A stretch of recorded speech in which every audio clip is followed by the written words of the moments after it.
Antagonists fail to produce observable response. But what is antagonist? It is a drug that blocks the response produced by an agonist. It has affinity for the receptor but does not have intrinsic activity.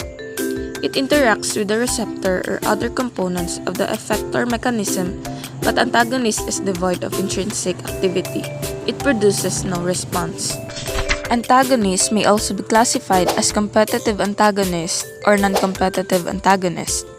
So, competitive antagonist, it sits on the receptor, silent or having non-specific interaction, preventing the agonist from binding. It is completely irreversible. So, non-competitive antagonist does not have affinity for the receptor.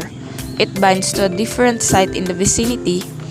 This binding causes a change or a sort of conformational defect or allosteric change in the receptor such that it cannot anymore bind agonist or defective receptor.